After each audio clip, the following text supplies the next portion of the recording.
Let me thank you for coming. Let me recognize Dr. David Wilson, who is the angel of this particular section of, I can't call it Zion, but it is the educational jewel that we believe in. Just to give you a little bit of background about myself, I was a student here from 1967 until 1972, when in 71 I was told that I had to practice for Vietnam. I was student government president here in 1971 to 2 when Dr. Martin David Jenkins was then the president. And I wrote for the spokesman, and I had the pleasure of knowing both of your founders, the founders of this organization, Verda welcome, and also Verda May welcome. Let me get this straight. Verda May Friedman. And Verda May Friedman was in fact a political person who, as a student, we relied on to a great degree.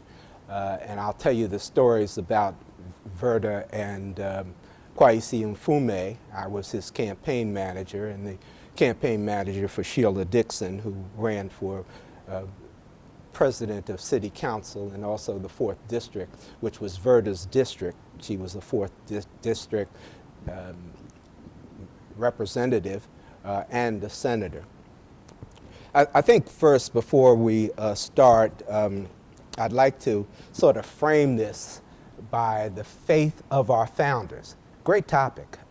When I saw it, I said, wow, there is a great deal there to deal with. Faith of our founders. And I sort of, as I do, I went to the Bible to look for guidance.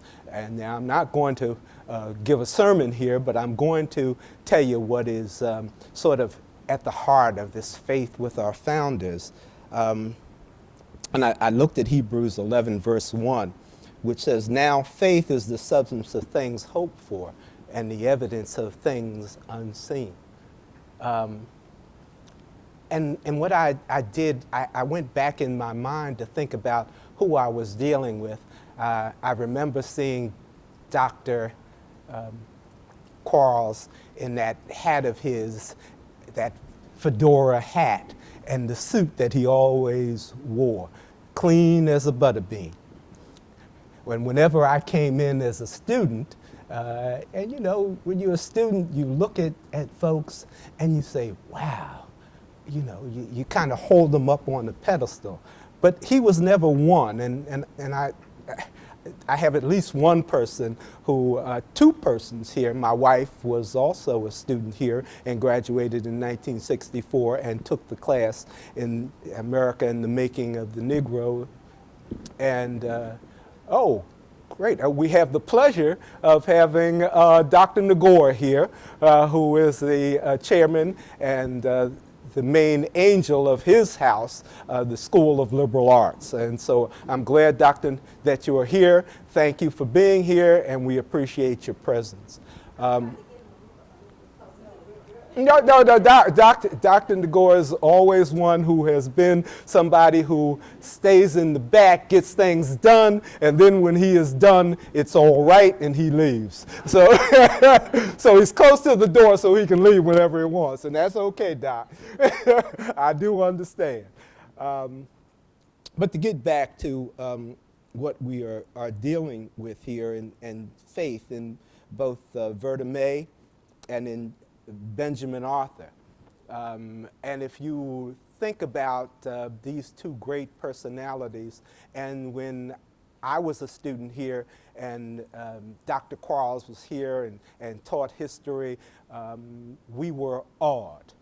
And I guess for most of us who had come from urban areas, those of us who had come from the South, it was a revelation to be in his presence.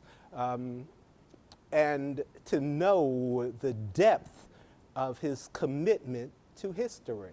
Now, I wasn't a history major, I might say that first, but I took any courses that I want because Dr. Jenkins at some point in time got sick of me doing things and said I'll let him do what he wants to do, and he left me alone before he retired. And so I got the opportunity to take the courses that I wanted, which were not mandatory courses, but which were courses that were allowed to be taken, even though I was a psychology major. And because I had heard about Dr. Quarles. He was a legend. He was a legend certainly before I got here, and he remains a legend to this day. And you know, when you're a student and you come to a place where you're away from home and you're unfamiliar with things, you tend to have a certain amount of trepidation, a certain amount of, hey, can I really do this? And my wife will tell you that I was from a place called Newark, New Jersey, and most of you have heard of it. And I had a very inauspicious beginning. I was a guy who had a gang, went to reform school because I was a robber and a person who beat people up. I mean, that's just what I did with my 25 guys in my gang. My father came and rescued me because my mother and he had drifted apart and divorced. And I was in reform school down in Middlesex, New Jersey, and I had a review. And the judge looked at me and said, "Young Mr. Smith, every 6 months you get a review if you're in reform school to see if you are eligible to be released." And so they brought me out in chains, and they brought me before the judge, and the judge said, "Mr. Smith, young Mr. Smith, I have a surprise for you." I'm saying, "What surprise?" I'm thinking I'm gonna do six more months in the joint. And so he said, "You got a choice, young Mr. Smith." And I said, "A choice? What is he talking about?" And I looked in the back, and there was my father. My father was sitting there. I said, "What is he doing here?" Because my mother and he divorced, and my father went someplace and started a new family. And the judge said, "This is what I'm going to offer you. You can either take your 6 months and come back here because you'll be back if you finish this stint, or you can go with him." I looked and said, "What the heck is going on?" And so I looked at my father, looked at the judge and said, "I'll take him." And my father pulled me out of a pit that I had never thought that I would get out of as a hoodlum in Newark, New Jersey. And eventually that pit that he pulled me out of brought me to Morgan State College. I was just shocked when I pulled up on Cold Spring Lane and Hillen Road, and the guy who brought me was a person from my father's community. His name was Willie Maddox. He brought me down here in 1966. And I stopped at the location out there, and we used to have, Carter Grant Wilson was over there, and they had these lights outside, different colored lights. And I got out of the car with my father, and I said, "My goodness, nobody stole these lights?" I could not believe that they had a place where people wouldn't steal the lights and sell them. Because in context and where I was from, it was a mindset. And so as I stayed on the campus and I chose my major as sociology, I had a person whose name was Dr. May Pullins-Clater in the psychology department. Greatest woman from Washington, D.C. that I've ever known, other than my wife, of course, which is here looking at me. And she came to me and she says, "Eddie, you don't need to be in sociology, you need to come to the psych department." I'm saying, "Well, psych department? I just got here, didn't have enough money to stay, and I knew I had to work." And so I did work in the refectory, that we called it then, and Mom Roberts was then there, and she was on the staff in the refectory. And if anybody will remember Moms, oh, she was something else. Oh, she was on fire. But I go into this to give you not only background about Morgan and how I got here and how I love this place. Whenever I come by it, I'm home. Whenever I think about it, I'm home. Whenever Dr. Johnson gets on and sends me a text, I'm home, because I'm a part of a family that I've always loved. A family, really, that gave me a lot more than some of my family members. And my grandfather and grandmother had, what was it, Dinah? They had 23 children together. So lots of brothers, lots of cousins, etc. But the thing that I am most grateful for in terms of your founders, and when I talk about founders, I'm talking about people like Dr. Nagore, like Dr. Johnson, like Dr. Jones, all of these people who have hearts to understand that we are raising generations of students. And I'm just not talking about black students now. I'm talking about white students, I'm talking about Asian students, I'm talking about students from all over the world, which I find is just mind-blowing when I come out here and I see them all together, all of one accord. And where does that come from? Well, that comes from faith. In my mind, the faith of your founders, who had an idea of what they needed to do to bring us to the point where we stood on two legs and we stood proudly. See, because that's who Verda really was. And I'll talk about the backgrounds of both of these people. As you know, with Dr. Quarles, he was a Bostoner. His parents, his grandparent, was from a place called Henrico, Virginia. And that's where they came from. A fellow by the name of John Quarles came from England, and Charles Quarles came from England and settled in Henrico County long ago in the 18th century.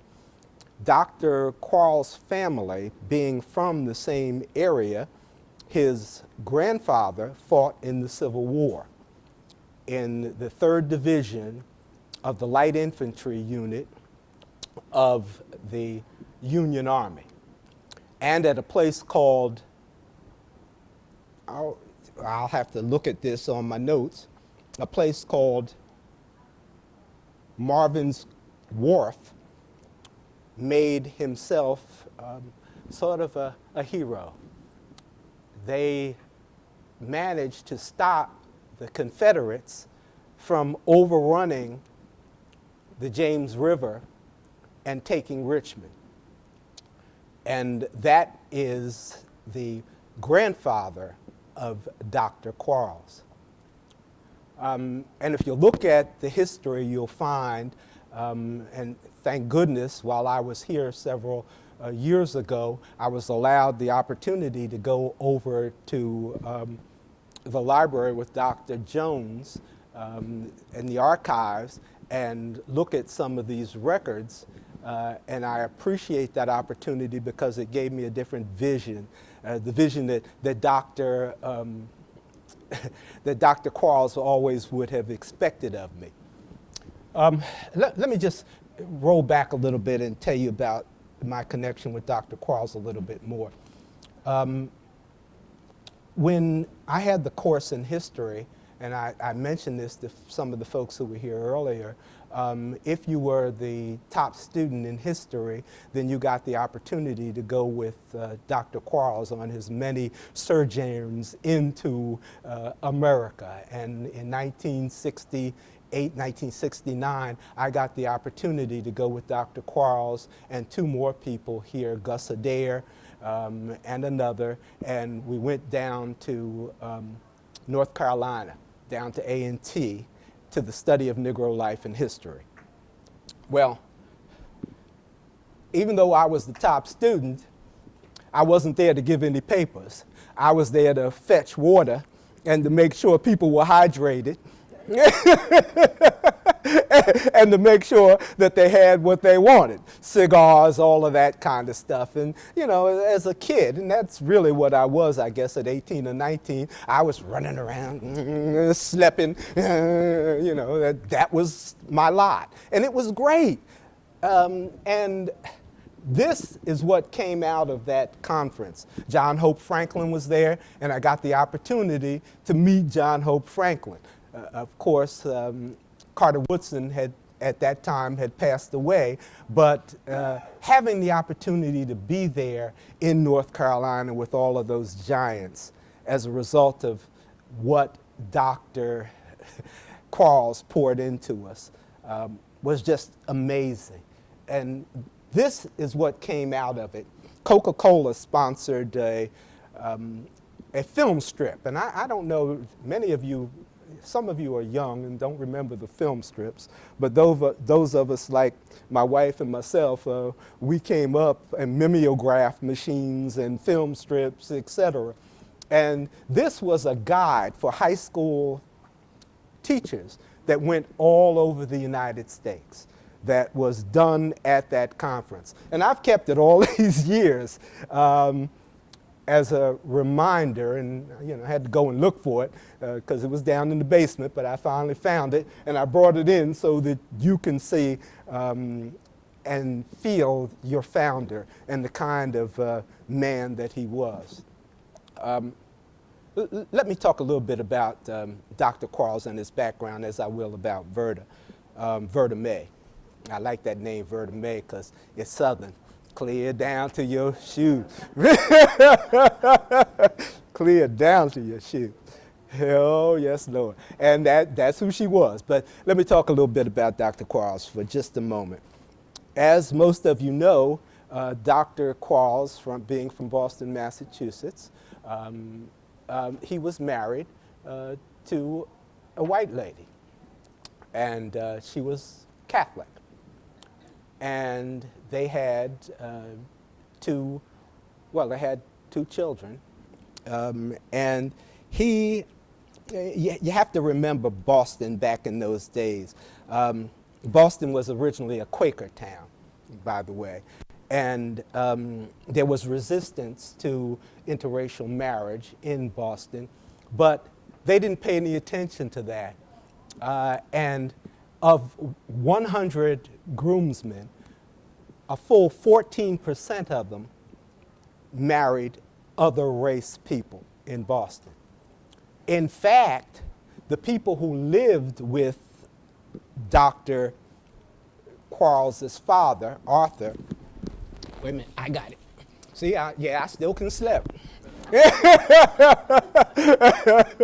Who lived in the household with Dr. Quarles and his brothers and sisters was his wife's relatives, mother and father. And they lived on a place in Boston, and for all intents and purposes lived rather well, middle-class life. Dr. Quarles originally did not see himself as going to college. He worked on the waterfront in Boston, but at some juncture he decided that history was for him. Now, one of the founders of your organization made it up in his mind very early that he would not be a waste person. Does everybody know the term waste person in American parlance? Yes, what is a waste person? Tell me what it is.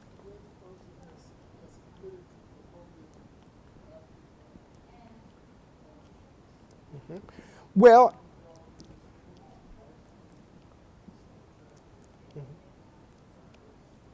okay, race men. Yeah, race men, that's exactly what race men are. They are promoting African American jurisprudence, so to be, in history, etc. But waste men are people who are of lower class. And if you remember, America was founded on the hierarchy of people in various levels. The planter class.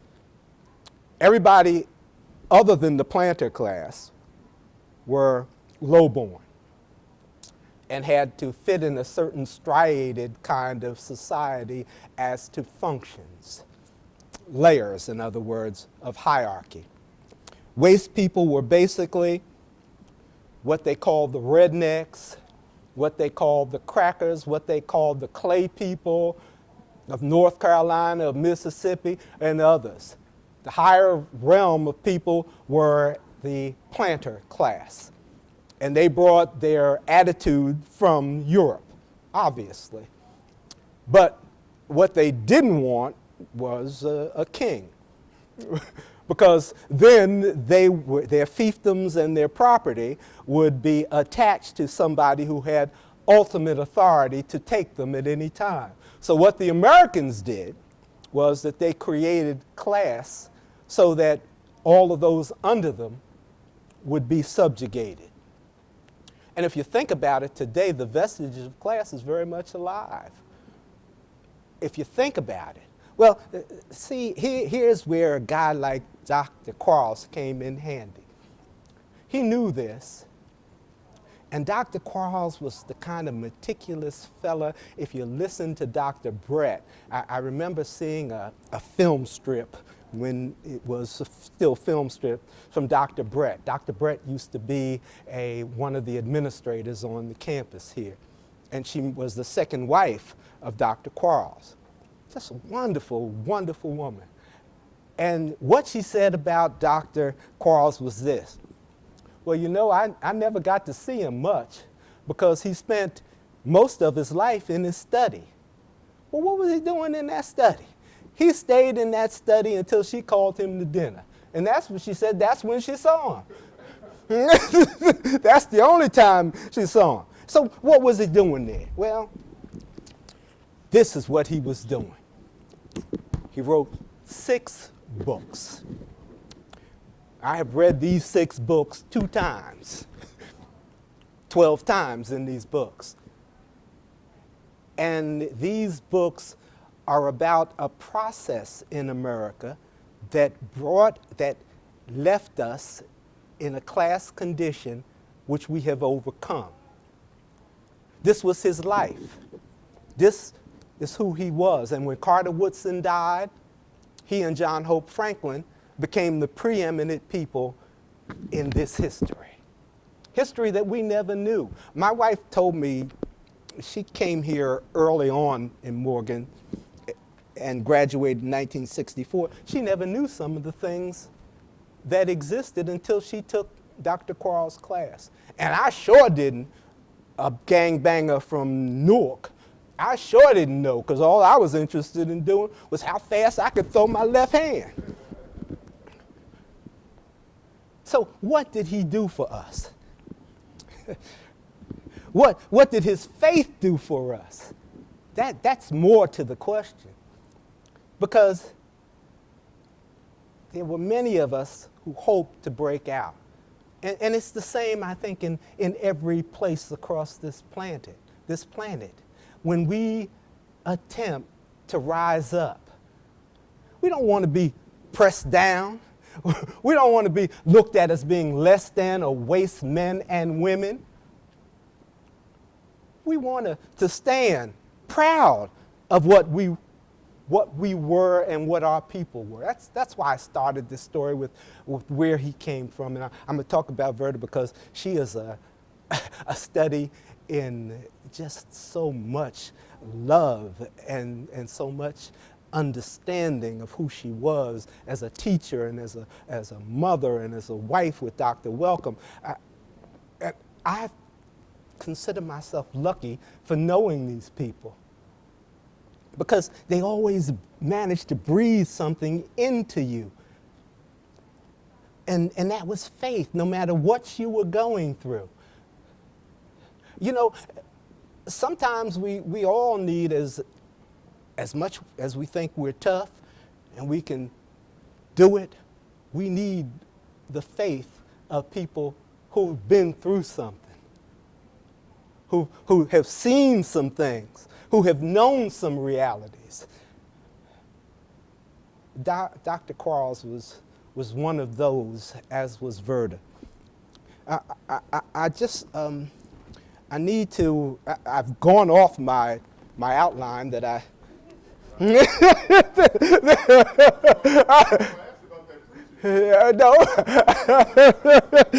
I've gone off my outline that I did last night. I stayed up trying to get it together, but you know, sometimes outlines don't tell the story of the heart that we all need to understand and connect with.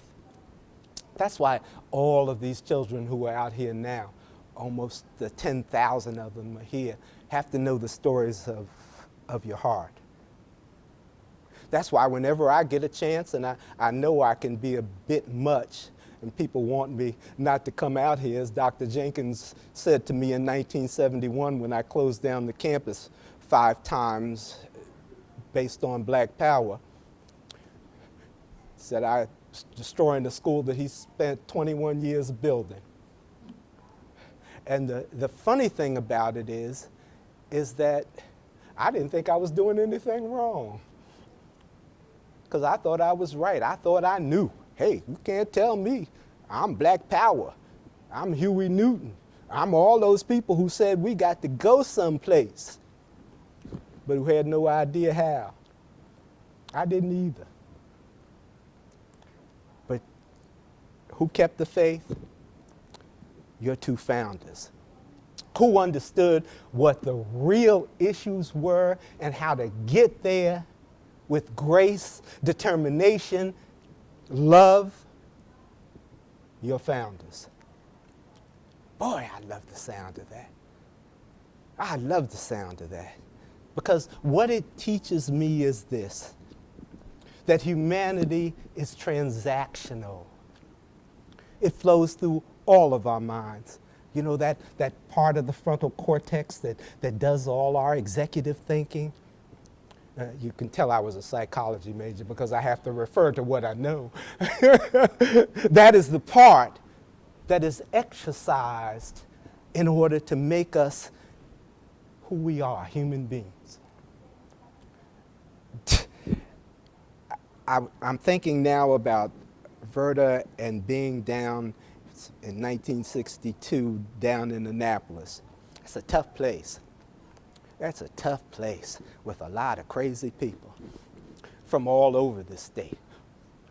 Eastern Shore, Western Shore. I know because I have practiced law in every one of our 24 jurisdictions. And boy, I have run into some nuts.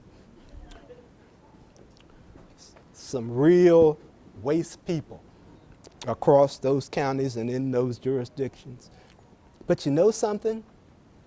When Verda got in the Senate and she set her mind on doing something, like getting a Black history, Negro history commission together and making some inroads so that we understood who we were as a people, that brought us up to the same level in our minds. Now, what I'm saying is in our minds, because that's what is the first step into projecting your body into the present.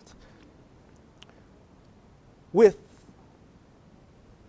what you have as a human being and with dignity. Verda always had dignity. Even when there were people who wanted to kill her. There were 2 people back in the time when she was in the Senate who saw Verda as a threat. And they decided they were going to try to kill her because she wanted equality. Oh, Verda was always talking equality. And she was from a family with, let me see, I think they had 14 headed children in that family down there in Chimney Rock, North Carolina, which is the portal to Tennessee.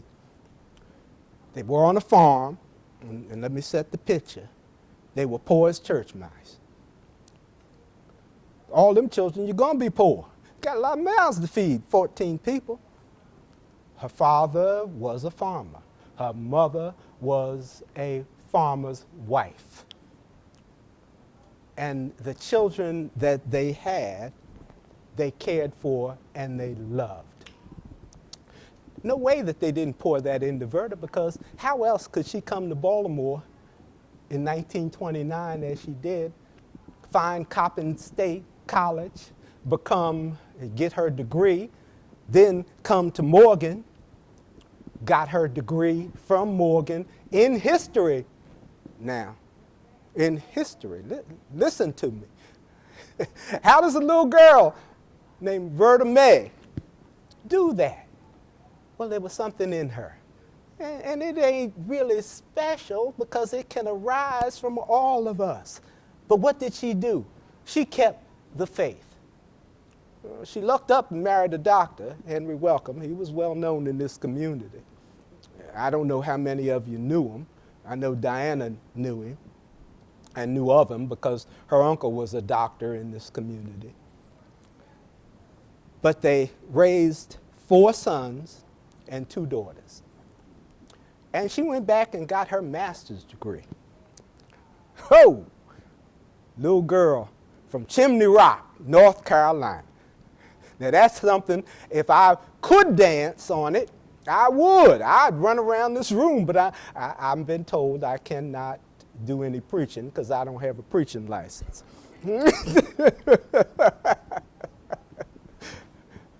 But however, that is the soul and the part of Verda that I knew when she decided to do the Verda bill. Anybody know what the Verda bill was, pejoratively called?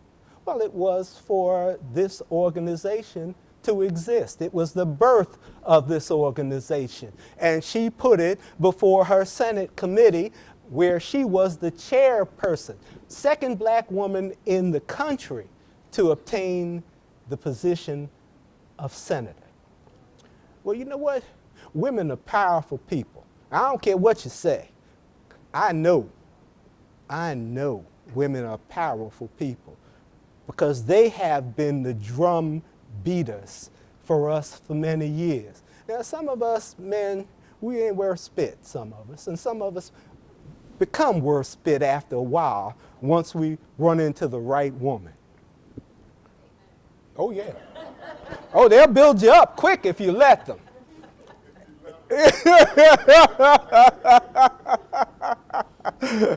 Oh, yes, indeed.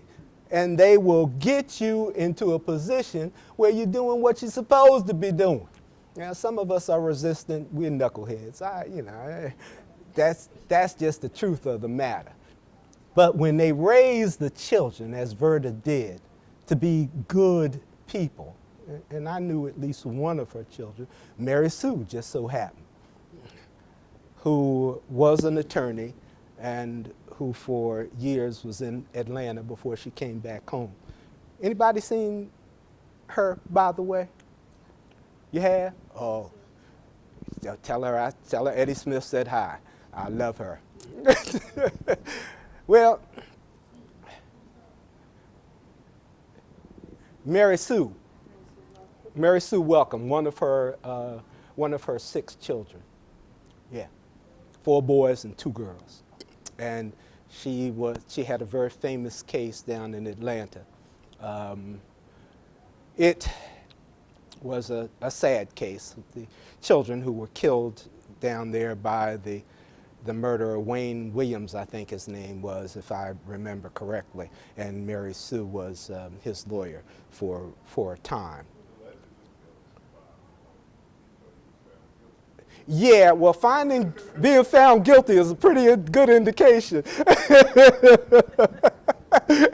I think he's still in. I don't think he's going to get parole. But nevertheless, it's just to show that Verda was just a jewel of a person and a woman of merit, and was a woman who had faith.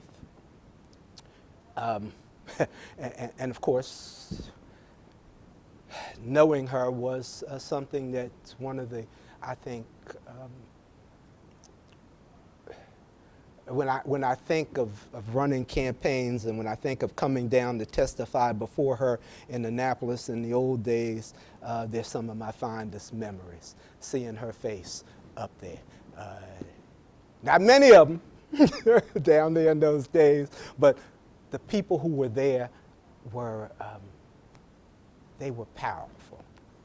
They were powerful in their faith. Okay, well, I just wanted to show you a couple of things. First, Martin Jenkins, his wife, and his mother. And I only say this because I wrote a book about Martin Jenkins. It took me 3 years here to do so. It's much too long, Professor Nagum. It came out to be 650 pages worth of Morgan history, Baltimore history, Dr. Jenkins, and a lot of other people. And I just have not published it. It's like, I guess it's like kind of having a baby. You know, you want to sort of like say, oh, baby, you got to stay here with daddy. Don't go out there to that cold world. But it's not published, and I promised myself I'm going to publish it after the first of the year. But nevertheless, I gave Dr. Wilson a copy about 3 months ago of the manuscript. And I know he hadn't read it because he looked at it and probably went to the section that's on him. And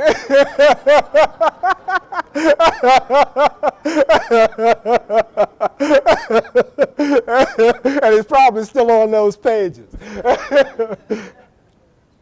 I wanted to show you that this is a picture of me when I was closing down the school, and Perrin Mitchell was there, another person who was just a powerhouse of an individual, great man.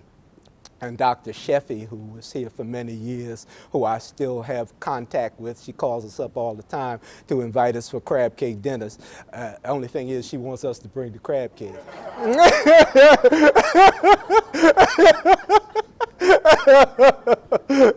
Yeah, she'll provide the place, but you bring the crab cake. So in any event, this is to show you that I was a radical, and the reason that this man kept me here, I never could figure out. He should have sent me home a long time ago when I wouldn't stay in ROTC. And I refused to do so even though it was mandatory. But he let me stay. And then when I closed down the school on numerous times, he let me stay. And I always used to wonder, why in the world did he let me stay here? He should have sent my behind home. Now that I look back on it. But I think, and that's why I wrote the book about him, because I never want him to be forgotten. He's a person that brought this school a long way. And of course, Dr. Wilson has brought it a long way as well, I have to admit. And initially, I don't think Dr. Wilson and I liked each other. When I was overwriting the book, he came by the archives and he looked at me and he said, well, Ed, what are you doing here? I guess he thought I was going to try to close down the university. Maybe he heard about me, I didn't know. But now it's a different matter. Well, I think I'm just about getting down to the end of my time, and I haven't even finished my outline, but I would like to sort of make available to those of you who have any questions. If I might be able to answer them, I might not. Oh, everything that I said, yeah, everything that I said, I could go into minutia and detail, because when you know some people and you're interested in them, that's when you really start to do your research and dig deeper. And I think that the way that I have dug deeper is to think about them the way they were when we were face to face, as I am with you now, and we were doing things together. And with Dr. Quarles, it was that tall, lanky guy who used to come across this campus with May Pullins-Clater, Carol Perino, and others, and who poured into us the education that we needed to succeed, with the love that they had. Greatest principle in the world was their faith and their love. God, that's a commodity that there is too little of. But with them, it was sufficient for us. Okay, any other? Yes, sir. I'm sorry. The schools Dr. Quarles received his degrees from, Oh, what year? absolutely. Welcome, graduated from Morgan. Yes, sir. Yes, sir. Let me get my peepers out here so I can read what. Oh, there they are. See, that's why you have a good wife. She tell you everything that you've lost. All right. Oh, yeah. Yes, indeedy. Fortunate enough, that's for sure. Okay. Shaw College graduate, PhD from the University of Wisconsin, taught at Shaw from 1939 to 1953, taught at Dillard, then came to Morgan. And let's see. So those were the places, University of Wisconsin. Oh, there's some stories about. Yeah, yes, sir. He got his AB at Shaw. He got his master's from the University of Wisconsin and his PhD. Yeah, that's right. Yes. Yes. Verna May graduated from Morgan and got her BA in history. Okay. Let me get that.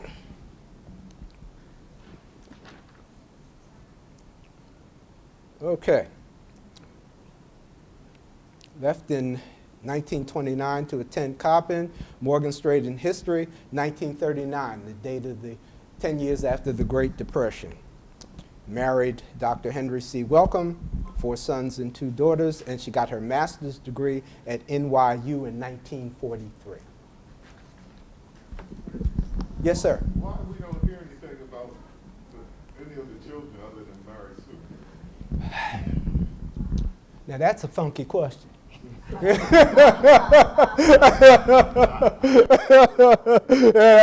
That's funky. And I only say that in all due respect to the writer of that song. I guess sometimes you can go too deep, especially in the families with people who are who've had the faith to get us on their backs here.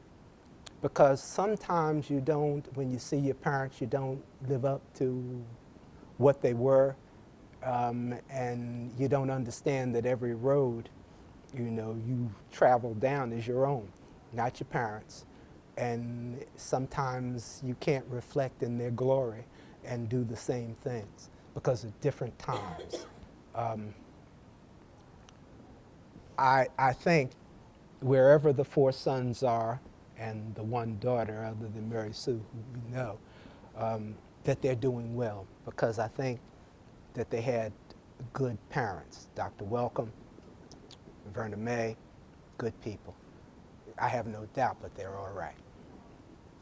Question about when legislation was put in for commission. Mm-hmm. Can you talk about the connection of Senator Welcome and Dr. Quarles? How did they begin to work together? Okay, same way that, Morgan has had friends ever since this was a Methodist school back in the 19th century. Have always maintained good friendships, good connections, people who believed in the humanity of others. Now, how did this come about? How did Verna do this, and why did she collaborate with Dr. Quarles? Well, it's obvious that Dr. Quarles, with the extent of his celebrity as a historian, was foremost among and hands and shoulders and heads above many historians of the time. Verna was a historian as well.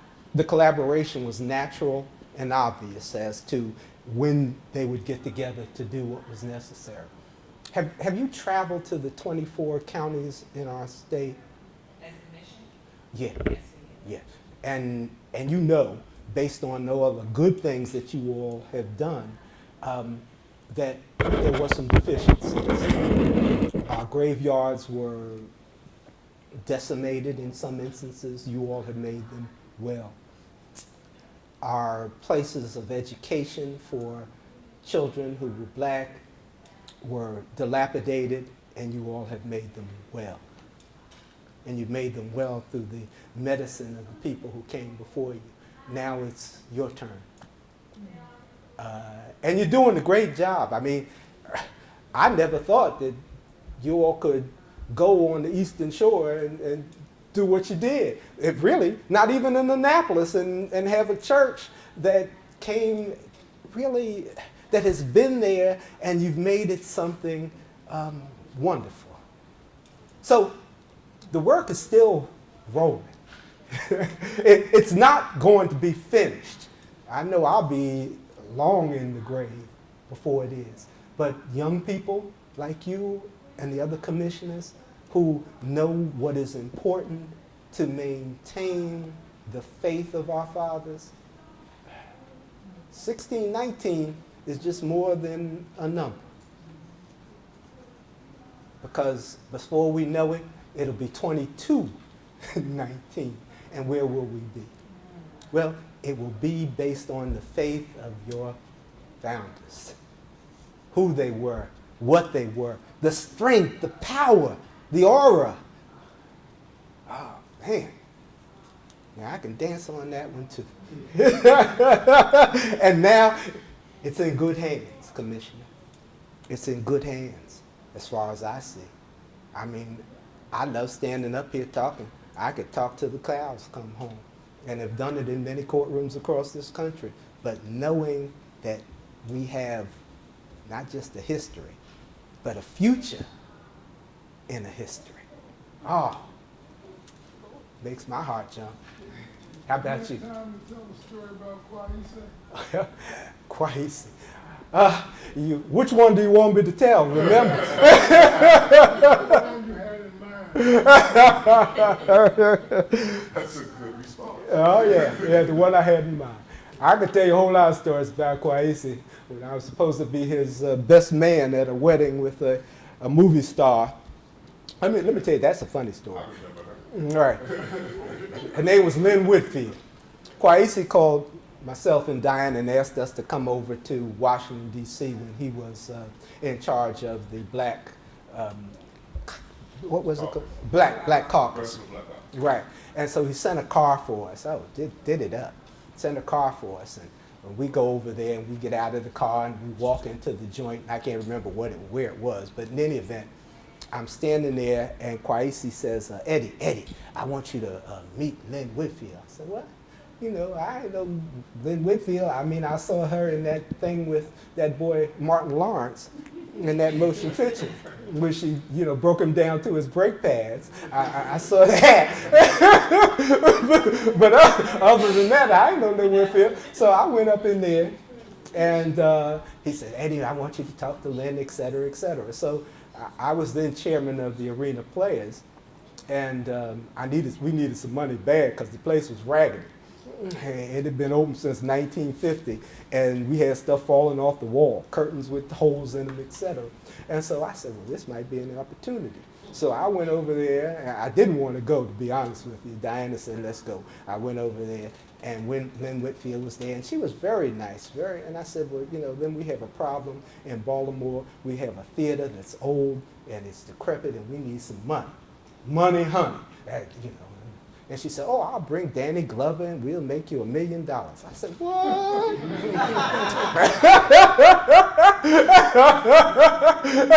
So, you know how it is when you're the chairman of a place like that in the community, et cetera. And I kept that chairmanship for about 25 years, Dinah. Yeah, I was chairman for 25 years. And I was an on-stage actor there before I was, and had done theater all around the town. But in any event, So Lynn says, "Here, let me give you the number, Eddie." She writes the number down. I don't know, I'm guarding this number because I said $1 million. Oh my God. That was a lot of money back then. And so Kwaisi, we left, and Kwaisi was, I'd seen him around town at places. And so I noticed that I never got any call from him to be his best man at the wedding. Well, Kwaisi and she broke up. And so I called her on the telephone at the number, and the number had been disconnected. That doggone Kwaisi got me again. Never heard from Danny Glover. Never heard from Lynn Linfield. And we went along with that theater until Verda and some others who were down there, Larry Young, et cetera, got us some money to renovate it. And I'm happy to say we renovated it 2 more times during my term as president of the board. That was an appropriate story for culture. Yeah, no, that was definitely culture. Yes, Doc. Yes, just one question and one comment. The question is, do you have planned to read this book, Black Treasures? You want to see it? No, I just say if you have plans. Obviously, I would like to see it, but if you have planned to. No, that's Benjamin Quarles. Oh, That's actually. but Yeah. still they can re-edit it because this is. Yeah, what I will do. Yeah. What I will do is that I'm going to give this book to Dr. Jones over in the archives, and she will log it in and have it available. No sense in it sitting in my basement along with my weights and my other stuff when it could be doing some good for some students. You can digitize, right? Digitalized, man, this thing fall apart. You see this? These pages are yellow, but I guess you could. She could digitize it, yeah. But I'm going to give her the original because, like I said, by the time I get ready to go with March, my daughter might not know what it is and throw away all my junk, and that's what I got. So thank you, Doc, for that. I'll remember that and bring it over to Dr. Jones and have her put it into the archive. So the comment is that I'm just pleased to share here that we now have the Benjamin A. Quarles Institute for Humanities and Social Sciences in the College of Liberal Arts.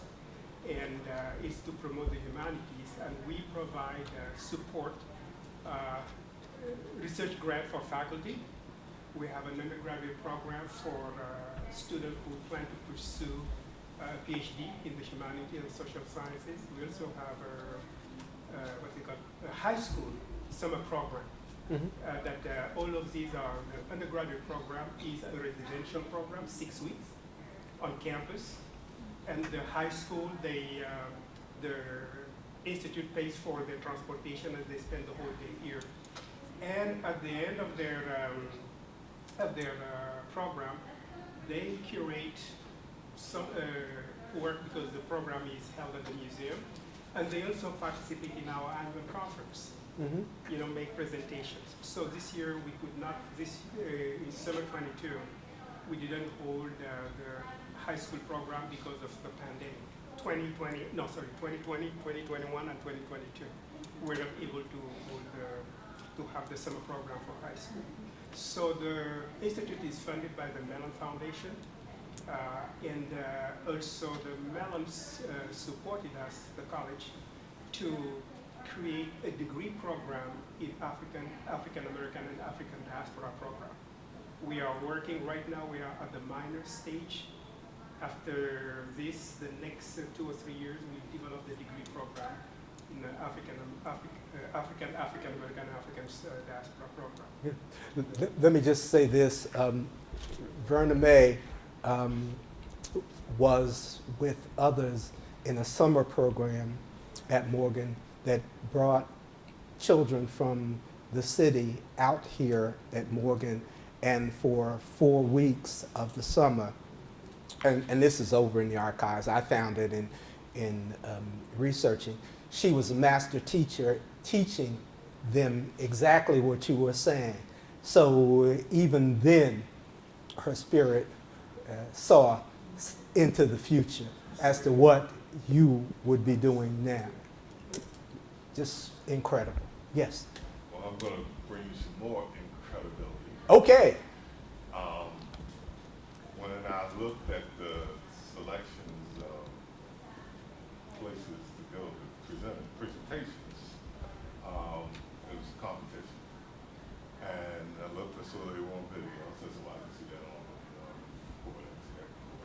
But I said, because of the fact that as a little boy, third grade, I worked on Verda Welcome's campaign for Senate. And I lived at 2201 Liberty Heights, which is right across from the firehouse. She lived at the other end of the block. So when I grew up, my grandmother lived in the neighborhood, so we would live with my grandmother, and we come over in the summer some days, and all I knew, at night, we were hanging out in the summer, this was Welcome's house. Don't make this Welcome come out here. All I want to do is play. Did she live closer to the synagogue? Right across the street from the synagogue. Okay. Yeah, she lived right on that corner. Right. So the school's in and election time, so we're off that day, so we go, it's like summer, go to my grandmother's house.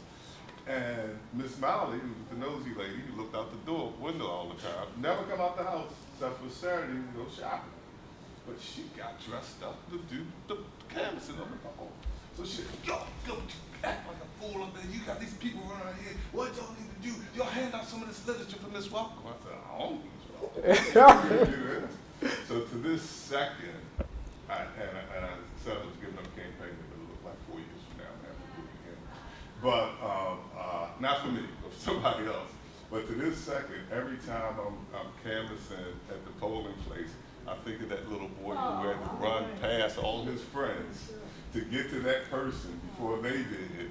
And it's funny to me in my mind as an adult to know I got to get past all these other folks. I don't run now, I just have But I worked on a campaign so that when people talk about the black community and everybody living there and you didn't know who your neighbors was, it was there, it was important, and you don't know how the effect it had on you, but at the same token, we could do that anytime, anywhere. Baltimore is we don't have to go back, act like it's a big stretch to go back. Wherever you are, whoever you are, you can have that same effect. Baltimore is a special place. And when you come from a place like I do in Newark, where I had seen 3 murders before I was 11 on my block, it's history. Back in those days? Oh, yeah. Yeah, Newark was a very, very bad place. But back to talk about Baltimore, you all had the segregation that was de jure segregation here in Baltimore. We had de facto segregation.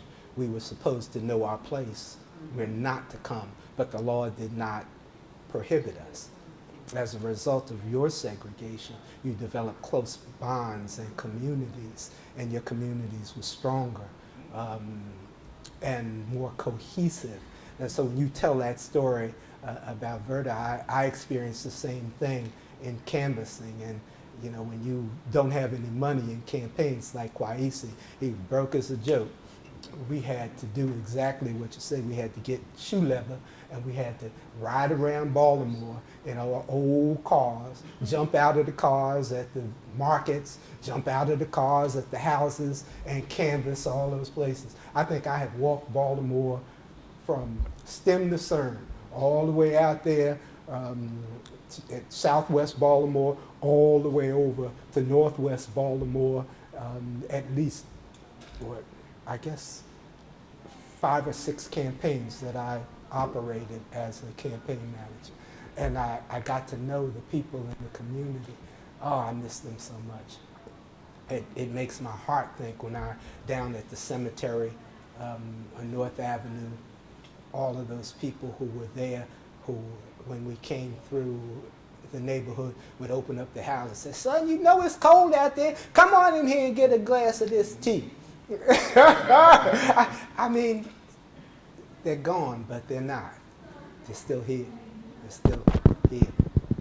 So that's a great story about the three Going of them. back to you all, my organization looks forward to taking advantage of that program, so we will start after this. That's why I'm glad I came to this session. I thought you were going to say that after all of these years, that your organization benefited from the work of Senator Welcome. Yeah, we have. Okay, so, No doubt. Well, you know. That goes without saying. Yeah. This is one of our great supporters who comes and follows us all around the state of Maryland. So this was the first time I ever heard you share that story. Oh, yeah, you didn't know? No, I did not know that. That's very And that's why I don't hesitate to tell it, even though I, say it all the time. I don't hesitate to tell it. Just want to recognize a freshman, my grandson, Aiden Edward Smith Wholeness. What's your field of study? Psychology. Oh, I wonder how that happened.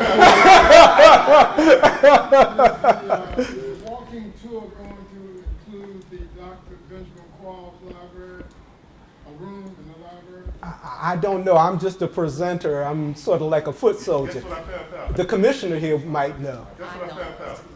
That tour was for some college students to come and tour. Class. I mean, not college, high school students to come Okay, and tour all right. campus. Thank That's you. what the tour out there earlier. Yes, Doc. So I wanted to tell a nice story about Annapolis. Yes. I live down there, and Drake Smith, I don't know if any of you know him, but he was our student board member. And he went on to Lincoln University. He is now a sophomore. He is president of student government, and he was featured on the PBS NewsHour the other night. Wow. It was just a little clip. They were talking about getting out the vote. And there he was on his campus, running up the steps in the stadium, and we're just so proud of him. So he's following in your footsteps on this. Well, nobody should follow in my footsteps. In fact, one of the professors here, Dr. Ship, when I came out to do the convocation about, I guess, 6 months ago, asked me, she said, now, Mr. Smith, would you want your grandson to come out here and do the same things that you did while you were out here? Well, you know what? It caught me kind of flat-footed, and I said, I'd want him to come out here and be who he is. And his mother has raised him a lot better than I was raised. So I have nothing but no doubt that he will be fine. So this place has a wonderful alchemy involved in it. And you put a little heart in it. You put a lot of brains in it. You put a lot of caring in it. And out comes the product that we all in this society can be proud of. That's what this place is about, to me. You mentioned Dr. Sheffy. Oh. Dr. Sheffy attended church with me. Uh-huh. So I know her from that perspective. Can you talk about her And I used to hear on the radio all the time. Dr. Sheffy is just a wonderful, wonderful lady. Her husband, she lived in Baltimore for all of their married life. They had one of the only pools in the neighborhood. And so her husband used to teach everybody how to swim in the neighborhood. They'd be lined up. And Dr. Sheffy would be making them lunch as they came in through the neighborhood. Now, you gotta, I went out to Dr. Sheffy's house to interview her when I was doing the book, because she was one of the last of the people who were still alive who knew Dr. Jenkins and his wife. And so I sat with her probably about 4 or 5 hours, and she was telling me the old stories about about herself and Perrin, and how she got to Morgan and what she did in the community. She and Perrin used to dance at a Christmas pageant. Perrin was a heck of a dancer. I don't know if you all know that about Perrin. but Parent could dance his little self. He was a little slim guy, short guy, but he could dance. And Dr. Sheffy told me the stories about them going to a segregated theater. They let them come once a year at the Christmas pageant. And of course, they made them pay twice what the rental was. But they always had a packed house. And she and Parent used to dance together. Oh, she loves to tell that story. Like I said, she wants you to bring them crab cakes. But she tell that story. I love that, Dr. Sheffy. Oh, she does. She does. I mean, when you got skin in the game, like Morgan, and it's in your almost in your DNA from what you got here, and how grateful you are for those people who put it in you. It's easy. It's easy and it's hard. And Doc back there will tell you that, you know, I got a hard head, Doc, and I do apologize for some of the things that I said when I was in your bailiwick. I can say that now. We're 3-4 years down the line. But you're still here and you're a part of who we are. And I love you. Always will. Can't do nothing about it. I just wanted to also share with you that we have a new museum in West Baltimore. It's the Lily Carroll Jackson Civil Rights Museum. Let me ask you that. Yeah, and so it's a very nice place to visit. It's in the home of Lily Carroll Jackson.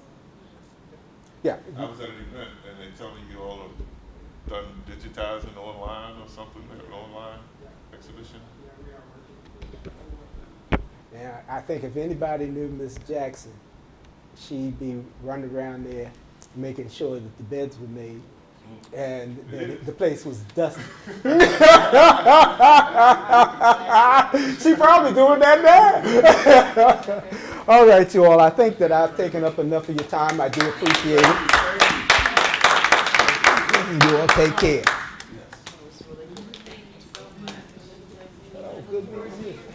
Oh, okay, will do. It will do.